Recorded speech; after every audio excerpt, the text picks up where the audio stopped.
Hi everyone, एक बार फिर से आप सभी लोगों को वेलकम करता हूं मैं हमारे इस कंप्लीट स्टैटिक जीके के चैप्टर नंबर 5 के डिस्कशन में।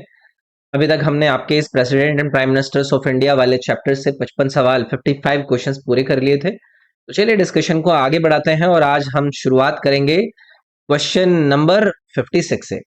वीडियो आप लोगों को पसंद आती है तो इसको लाइक जरूर करना है। पहला सवाल ये रहा आपके सामने। भारत के 11वें राष्ट्रपति डॉक्टर एपीजे अब्दुल कलाम ने कब से कब तक अपने कार्यकाल को संभाला? पहली चीज तो डॉक्टर एपीजे अब्दुल कलाम हमारे देश के कौन से नंबर के राष्ट्रपति हैं? 11th नंबर के।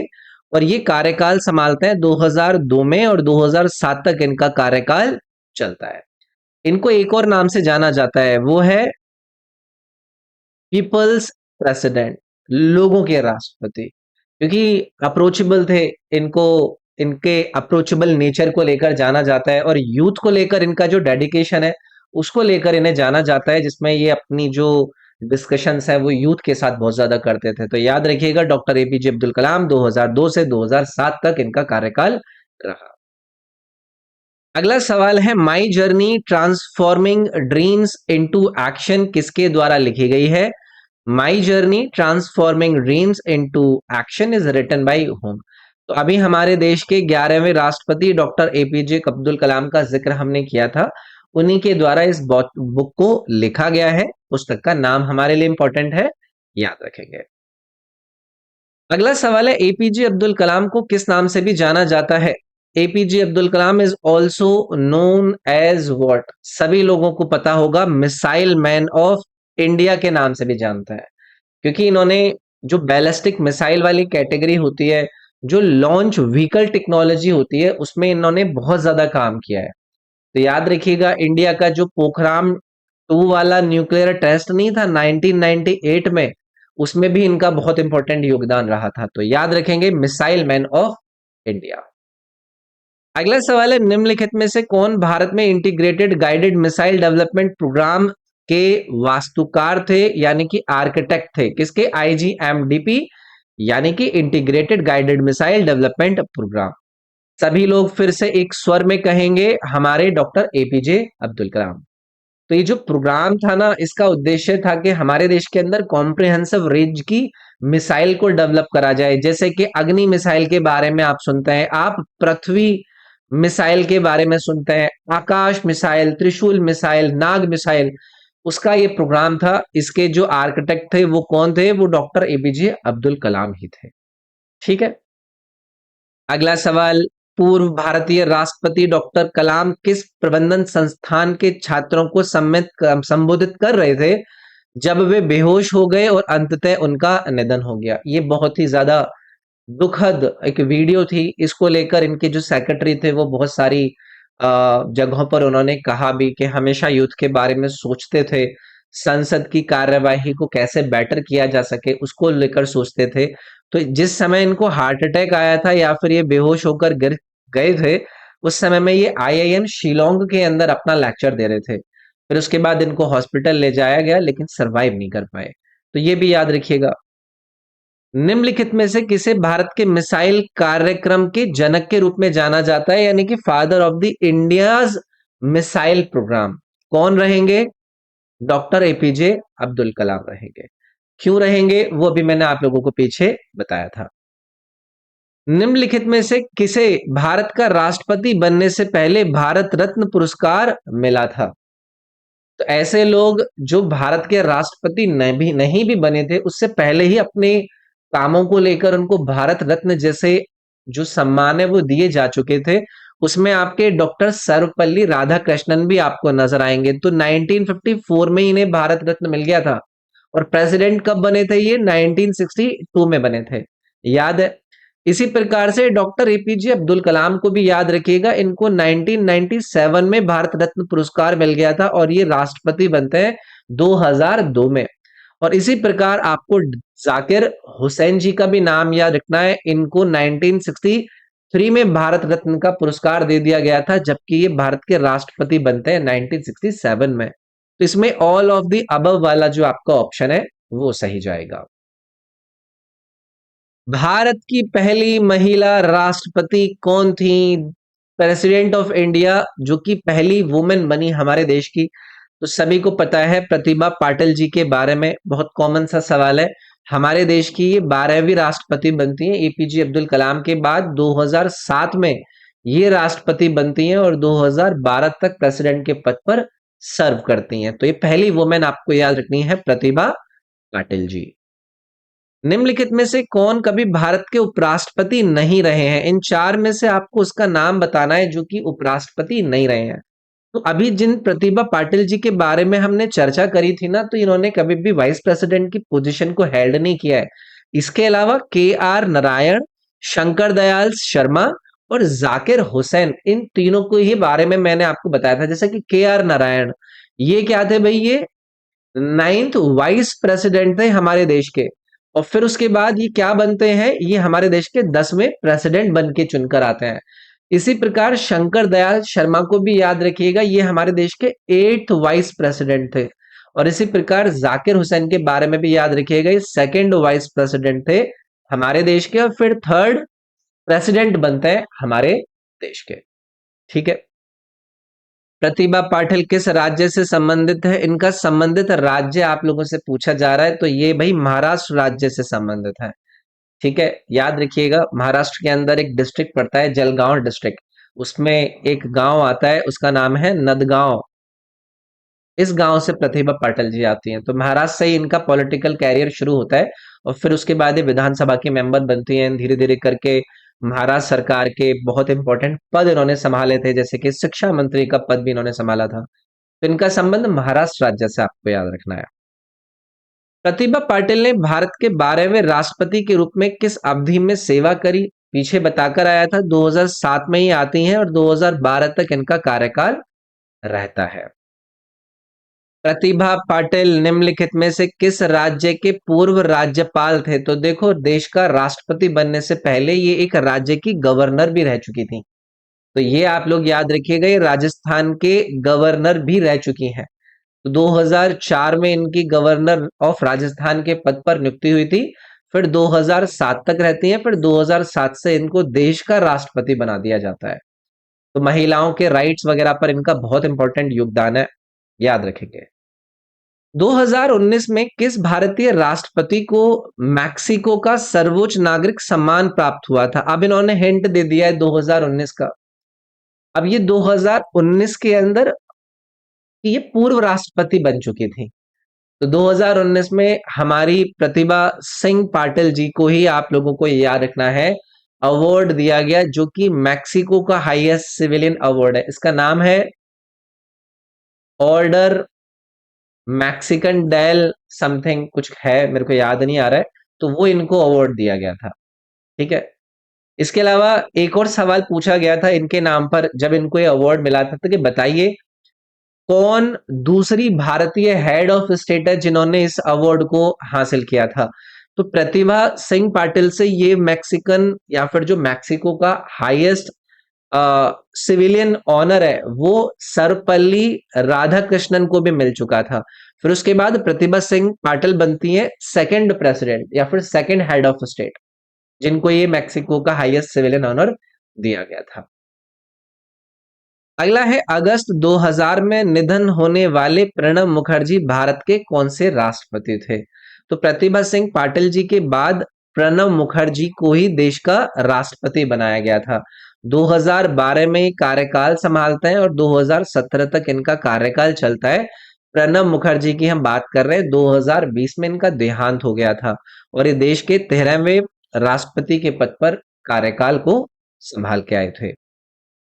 2019 में प्रणब मुखर्जी को कौन सा पुरस्कार मिला था? बहुत इंपॉर्टेंट है, इन्हें भारत रत्न पुरस्कार दिया गया था 2019 में प्रणब मुखर्जी को। ठीक है, इंडिया का हाईएस्ट सिविलियन ऑनर है, सबको पता है। भारत के राष्ट्रपति बनने से पहले प्रणब मुखर्जी कभी किसी पद पर कार्य नहीं किया। इनमें से किस पद पर प्रणब मुखर्जी ने कार्य नहीं किया? देखो, देश का राष्ट्रपति बनने से पहले बहुत इंपॉर्टेंट पोर्टफोलियोज इनके द्वारा संभाले गए थे। ये रक्षा मंत्री के पद पर काम करके आ चुके थे, पता है आपको? हमारे देश के वित्त मंत्री के पद पर इन्होंने काम किया था। वित्त मंत्री के पद पर रहे थे ये 2009 से 2012 तक। ठीक है।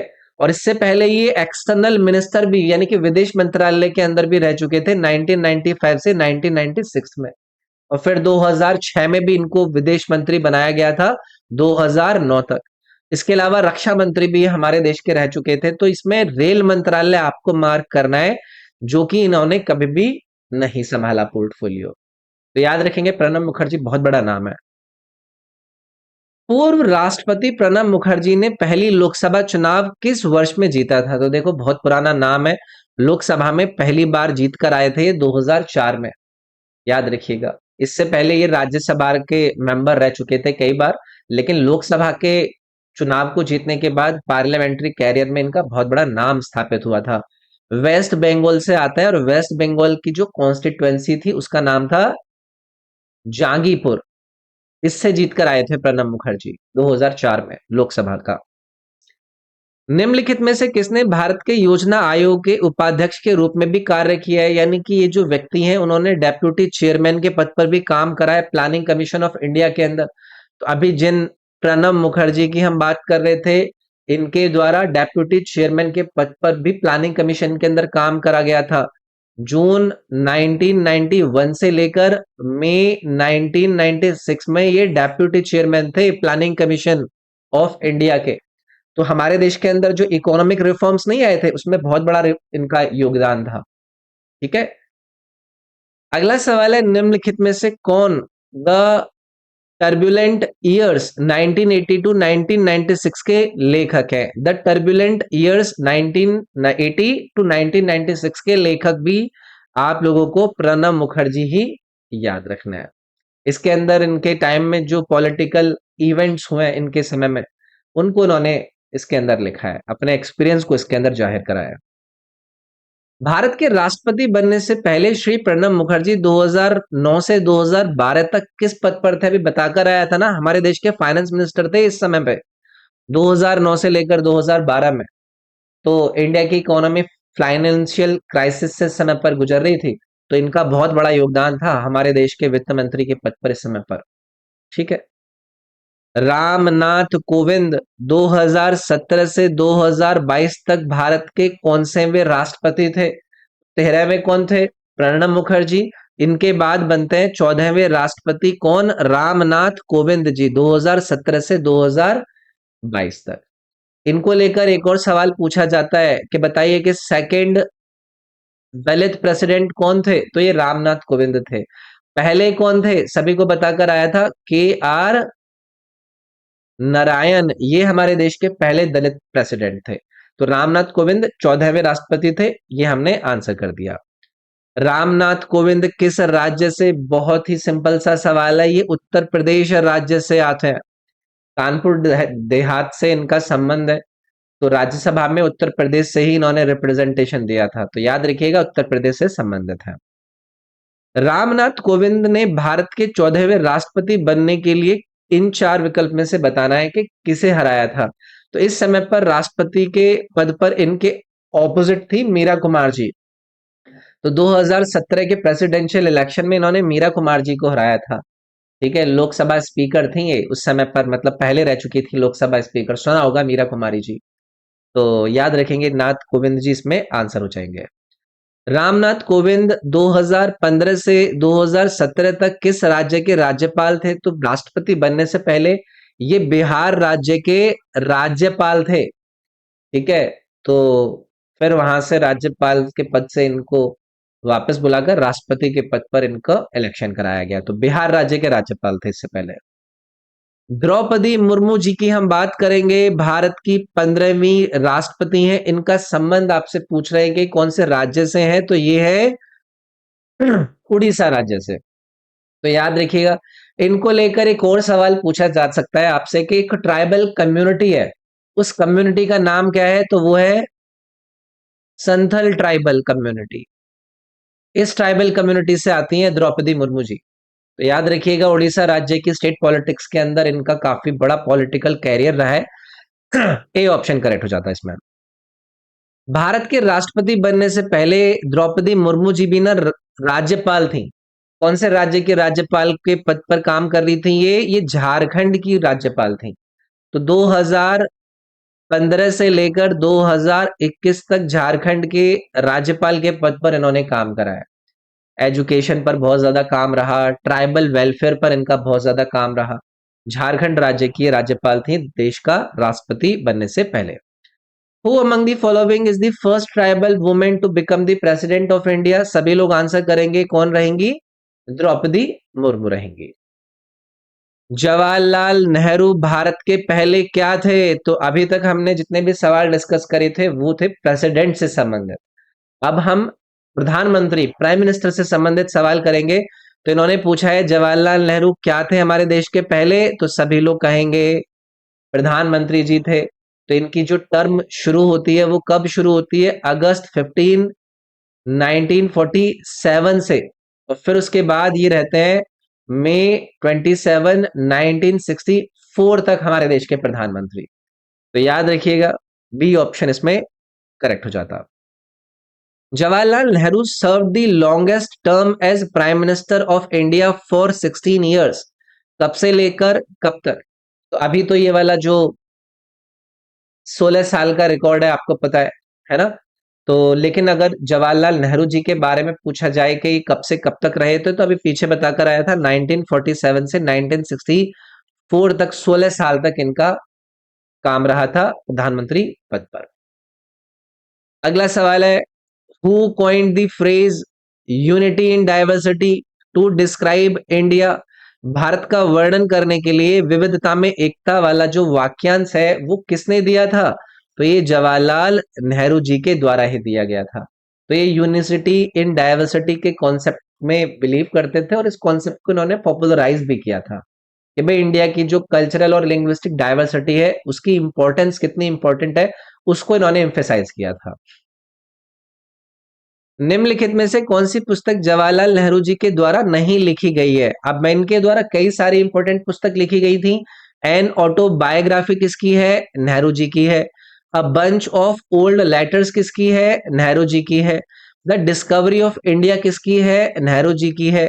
ये जो द ब्रोकन विंग है ये नेहरू जी के द्वारा नहीं लिखी गई है। ठीक है, ये किसके द्वारा लिखी गई है? ये कहलील गिब्रान के द्वारा लिखी गई है। ठीक है, इंपॉर्टेंट नोवेल है। अरबिक में इसको 1912 में पब्लिश करा गया था। ये नेहरू जी के नहीं है। ठीक है, 1962 के भारत चीन युद्ध के दौरान भारत के प्रधानमंत्री कौन थे? 1962 की बात हो रही है भाई। कौन रहेंगे? जवाहरलाल नेहरू जी रहेंगे ना भाई। 1964 तक अगर इन्होंने काम करा है तो सीनो इंडियन वॉर के दौरान भी प्राइम मिनिस्टर नेहरू ही थे। अगला है भारत की स्वतंत्रता की पूर्ण संध्या पर प्रसिद्ध नियति से साक्षात्कार जो भाषण दिया गया था वो किसके द्वारा दिया गया था? टेरेस्ट विद डेस्टिनी ये जो स्पीच है इंडियन इंडिपेंडेंस की ईव पर वो किसने दी थी? ये भी जवाहरलाल नेहरू जी की बहुत ही फेमस स्पीच है। कब दी गई थी ये स्पीच? अगस्त 14 1947 को दी गई थी। और यहीं से हमारा देश एक आजादी के ट्रांजिशन फेज के अंदर एंट्री करता है।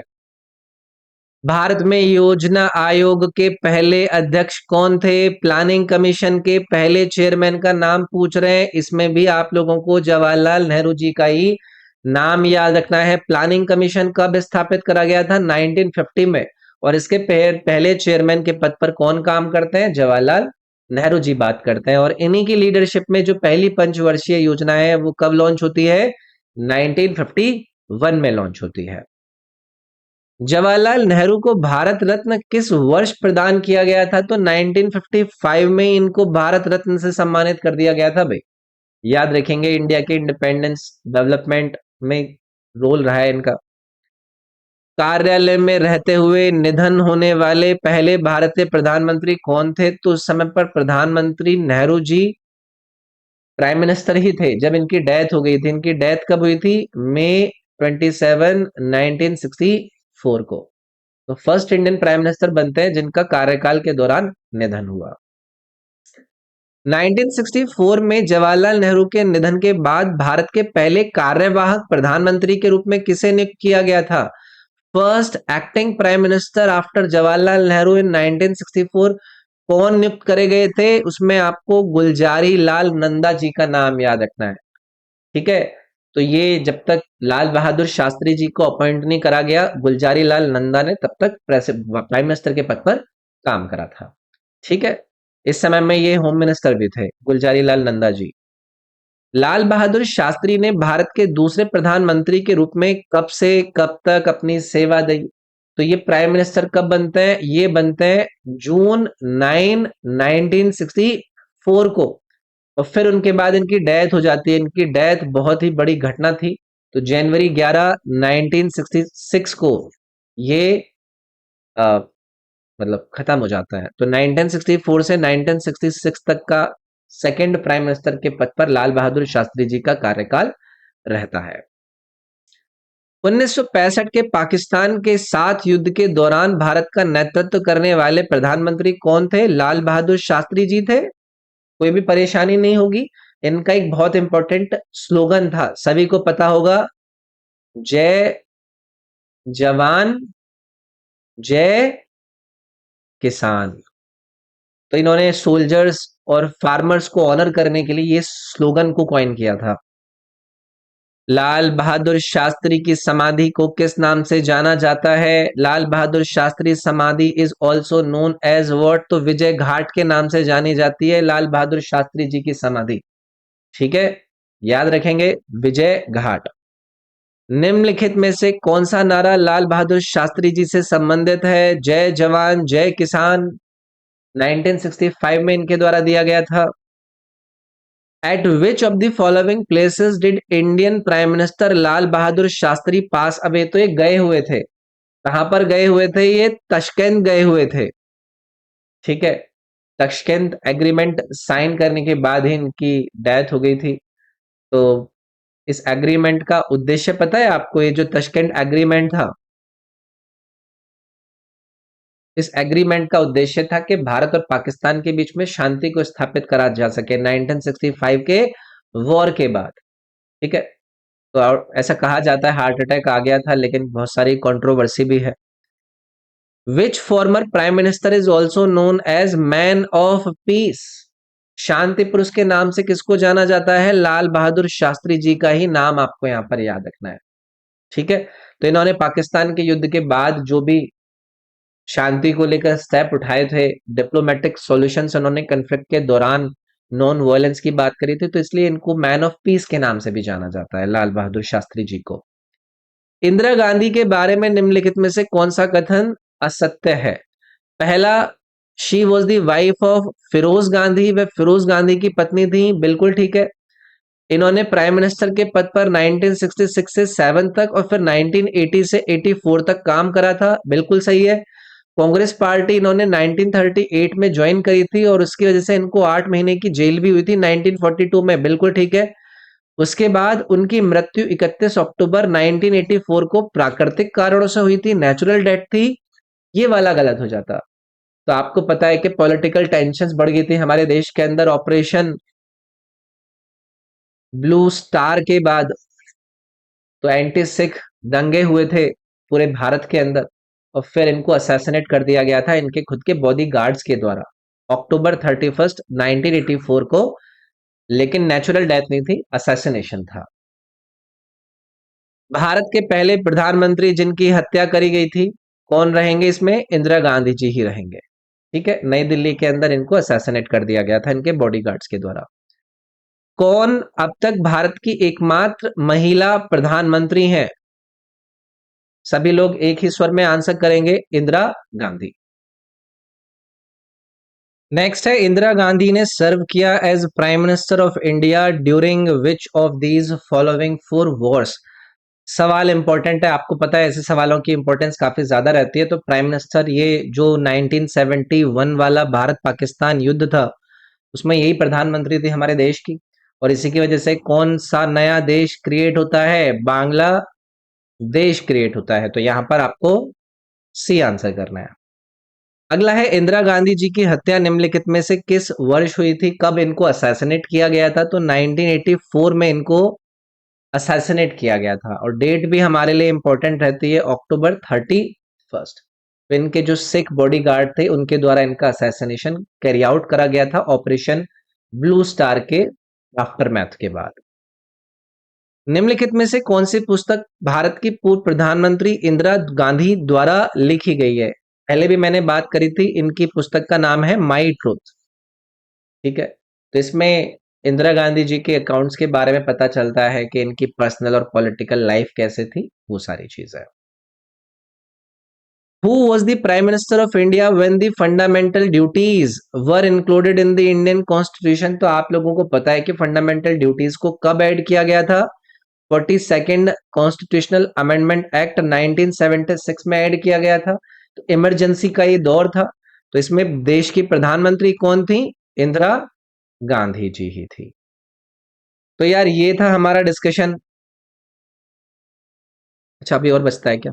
इंदिरा गांधी जी को भारत रत्न निम्नलिखित में से किस वर्ष प्रदान किया गया था? तो इंदिरा गांधी जी को भारत रत्न अवार्ड दिया गया था 1971 में, जिस समय में ये थी भारत रत्न की अ, मतलब प्राप्तकर्ता। और इस समय पे 1971 में इंडो पाकिस्तान वॉर भी हुआ था, तो उसमें इनकी लीडरशिप को लेकर बांग्लादेश के क्रिएशन के बाद इनको ये भारत रत्न दिया गया था। In which of the following years did the Congress party led by Indira Gandhi give the slogan of Garibi Hatao in the Lok Sabha election, which also became the slogan of the fifth five-year plan? तो कौन से साल में गरीबी हटाओ आंदोलन का जो ये नारा है ये दिया गया था, और ये स्लोगन भी बना था हमारे देश की पांचवी पंचवर्षीय योजना का? तो ये 1971 में ही ये स्लोगन दिया था। ठीक है, उद्देश्य इसका यही था कि भाई जो पुअर और मार्जिनलाइज सेक्शंस हैं सोसाइटी के, उनको सपोर्ट करा जा सके। ऑन द नाइट ऑफ, कौन सी वो डेट है 1975 इंदिरा गांधी रिकमेंड करती हैं imposition of national emergency Bharat के अंदर प्रेसिडेंट फखरुद्दीन अली अहमद को? ये डेट बहुत इंपॉर्टेंट है। 25 जून जून की ये डेट थी जब इंदिरा गांधी प्रेसिडेंट को एडवाइस करती हैं कि आप राष्ट्रीय आपातकाल लगा दीजिए। इंटरनल डिस्टरबेंसेस का इसमें प्रोक्लेमेशन का आधार दिया गया था नेशनल सिक्योरिटी को लेकर। तो 25 जून 1975 को ये आपातकाल लगाया जाता है। The memorial of Indira Gandhi is also known as, यानी कि इंदिरा गांधी जी की समाधि को किस नाम से जाना जाता है? तो इनको जाना जाता है शक्ति स्थल के नाम से। नई दिल्ली के अंदर ये लोकेटेड है। शक्ति स्थल पैलेस ऑफ पावर सिंबलाइज करता है इनकी स्ट्रॉन्ग लीडरशिप को। During which of the following periods did Moraji Desai served as the Deputy Prime Minister of India? किस समय में, यानी कि किस अवधि में मोरारजी देसाई जी के द्वारा देश का डेप्यूटी प्राइम मिनिस्टर का जो पद है वो धारण करा गया था? तो 1967 से 1969 तक मोरारजी देसाई को देश का डेप्यूटी प्राइम मिनिस्टर बनाया जाता है। प्राइम मिनिस्टर कौन थी इस समय पर? इंदिरा गांधी जी थी। ठीक है, और इनके पास एक और पोर्टफोलियो था इस समय में, वो पोर्टफोलियो भी इंपॉर्टेंट है। कौन सा था? फाइनेंस मिनिस्टर का पोर्टफोलियो। ठीक है, तो भाई ये था हमारा part number 2 chapter number 5 Bharat के राष्ट्रपति और प्रधानमंत्री रिलेटेड। ये मेरा एप्लीकेशन है, इस एप्लीकेशन को डाउनलोड करके एक बार जरूर ट्राई कीजिएगा।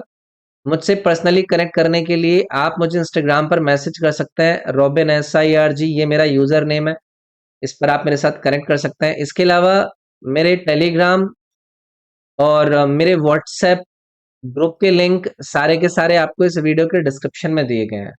इस ऐप को एक बार ट्राई कीजिएगा, काफ़ी सारी चीज़ें इसमें आपकी तैयारी के लिए मैंने प्रोवाइड कर रखी हैं, आपको बहुत ज़्यादा हेल्प मिलेगी। तो नेक्स्ट पार्ट में मिलता हूँ, इसमें इतना ही। वीडियो को लाइक ज़रूर करना है और मुझे यहाँ पर फॉलो कर लीजिएगा, ठीक है? Thank you.